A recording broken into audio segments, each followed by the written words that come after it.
Good morning, students. Let's continue our chapter first, the lost child.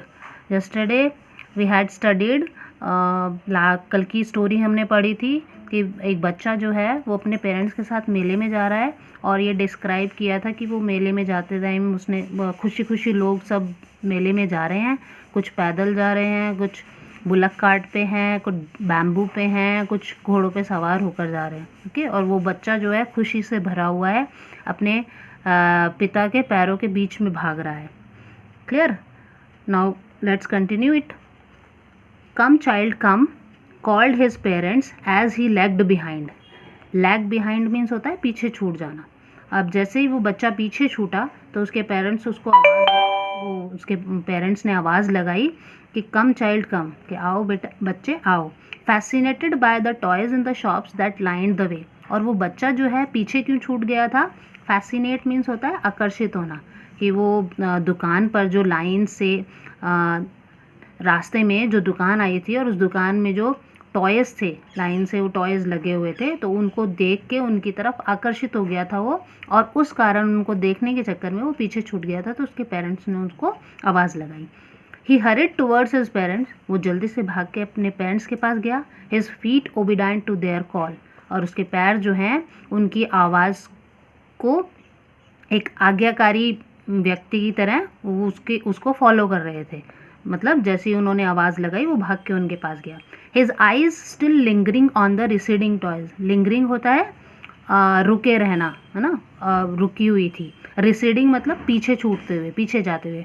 अब उसकी आंखें अभी भी उन्हीं खिलौनों पर पीछे छूटते हुए। हम लोग जैसे जाते हैं ना, शॉप से गुजर रहे होते हैं, आगे आगे जाते हैं तो वो पीछे छूटते जाता है, तो वो पीछे छूटते जाते टॉयज़ को उसकी आंखें अभी भी देख रही थी। As he came to where they had stopped to wait for him. और जैसे ही वो वहाँ पर पहुँचा जहाँ उसके पेरेंट्स जो है रुक कर उसका इंतज़ार कर रहे थे। He could not suppress the desire of his heart. Suppress means होता है दबाना, दबा के रखना।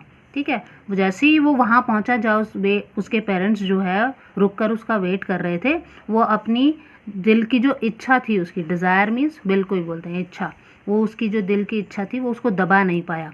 Even though he well knew the old cold stare of refusal in their eyes. Refusal means मना करना। ठीक है, तो यहाँ तक कि जबकि वो जानता था उनकी आंखों में जो पुराना ठंडा वो नहीं का जो भाव था उनकी आंखों में, उसको जानता था, लेकिन फिर भी वो अपने दिल की इच्छा को दबा नहीं पाया। और क्या बोला फिर? I want that toy, he pleaded. Plead means request करना। उसने रिक्वेस्ट की कि मैं वो खिलौना चाहता हूँ। His father looked at him red eyed in his familiar tyrant's way. Tyrant समझ लो तानाशाही, क्रूर थे। उसके पिता ने जो है अपनी लाल आंखों से वो जाना पहचाना, फेमिलियर मीन्स अपने जाने पहचाने क्रूर अंदाज में देखा। His mother melted by the free spirit of the day was tender. Tender विनम्र समझ लो, फ्री स्पिरिट उत्साह, खुला उत्साह जो था, और मेल्ट मीन्स होता है पिघल जाना। उसकी माँ जो थी उस दिन की जो उत्साह था कि वो मेले में जा रहे हैं, उस दिन के उत्साह से वो पिघली हुई थी। पिघली हुई मतलब उसका मन बहुत अच्छा था। एंड शी वॉज टेंडर, और वो विनम्र थी। और फिर उसने क्या कहा? And giving him her finger to hold. और अपने बच्चे को अपनी उंगली पकड़ने के लिए उंगली देते हुए उसने कहा, look child what is before you. मतलब अब उसका मन बहला रही है कि उसको टॉय तो मिला नहीं, वो खिलौना नहीं मिला, तो वो आगे देखने को कह रही है कि देखो बच्चे वो क्या है। It was a flowering mustard field. और सामने देखा कि वो एक सरसों का खेत था, सरसों के पीले पीले फूल खिले हुए थे। फ्लावरिंग मस्टर्ड फील्ड लिखा हुआ है, सरसों का खेत था। Pale like melting gold as it swept across miles and miles of even land. और पूरी समतल ज़मीन पर वो पीले सरसों के फूल जो हैं ऐसे लग रहे थे। पेल मीन्स होता है लाइट येलोइश, हल्का पीला रंग जो होता है, तो वो ऐसा लग रहा था जैसे कि मेल्टिंग गोल्ड हो, पिघलता हुआ सोना हो। सरसों के खेत में हम देखते हैं अक्सर पीले फूल जब आ जाते हैं तो दूर दूर तक, मीलों तक जो है पीला ही पीला दिखाई देता है। और वो यहाँ पर राइटर जो है डिस्क्राइब उसको किसके साथ कंपेयर कर रहे हैं? मेल्टिंग गोल्ड के साथ, पिघलते हुए सोने के साथ। जैसे गेहूं के भी खेत होते हैं, जब गेहूं की फसल पक जाती है तो वो एकदम गोल्डन कलर की हो जाती है, वो भी एकदम मेल्टिंग गोल्ड जैसा लगता है। A group of dragonflies were bustling about on their gaudy purple wings.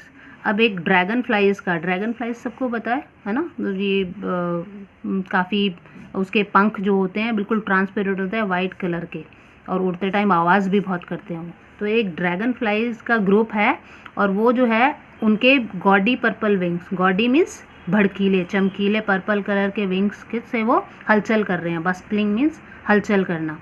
Intercepting the flight of a lone black bee और butterfly in search of sweetness from the flowers. अब वो जो बटरफ्लाई और a lone black bee और butterfly in search of sweetness from the flowers, और वो जो dragon flies थे वो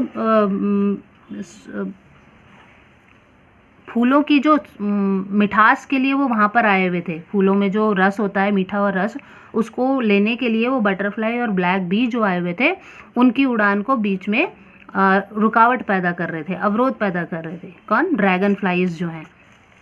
okay. The child followed them in the air with his gaze. Gauge means होता है एकटक देखना। अब बच्चा जो है वो उन ड्रैगन फ्लाइज वो जो उड़ रहे थे तो वो एकटक देखते हुए उनका पीछा कर रहा था, और ड्रैगन फ्लाइज को नहीं, वो बटरफ्लाई का पीछा कर रहा था। Till one of them would still its wing and rest and he would try to catch it. क्योंकि वो क्या करना चाह रहा था कि वो बटरफ्लाई जो है उसका पीछा उसने एकटक देखते हुए तब तक किया जब तक कि वो कहीं पर बैठ नहीं जाती, स्टिल नहीं हो जाती, अपने पंखों को स्थिर नहीं कर लेती और वहाँ पर रेस्ट नहीं करती। And he would try to catch it, और फिर वो उसको पकड़ने की कोशिश करता। But it would go fluttering flapping up into the air when he had almost caught it in his hand. और जब लगभग वो उसको पकड़ने ही वाला था अपने हाथ में, तो वो जो है अपने पंखों को हिलाती हुई फड़फड़ाती हुई ऊपर हवा में चली गई। Then his mother gave a cautionary call. अब फिर उसकी माँ ने जो है एक चेतावनी भरी आवाज़ लगाई। Come child come on to the footpath. अब उन्होंने बच्चे को कहा कि ऊपर फुटपाथ पर आ जाओ। वो उस बटरफ्लाई के पीछे खेत में चला गया, नीचे कच्चे रास्ते में चला गया, तो वो उसको बोलने लगी कि फुटपाथ पर आ जाओ। He ran towards his parents gaily and walked abreast of them for a while.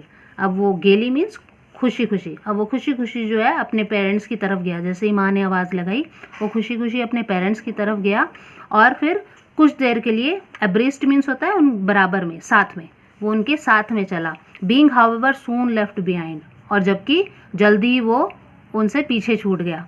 और पीछे क्यों छूट गया? Attracted by the little insects and worms along the footpath. जो फुटपाथ के साथ में जो छोटे छोटे इंसेक्ट और वर्म्स थे, इंसेक्ट कीट पतंग को बोलते हैं, है ना, worms insect, that were teeming out from their hiding places to enjoy the sunshine.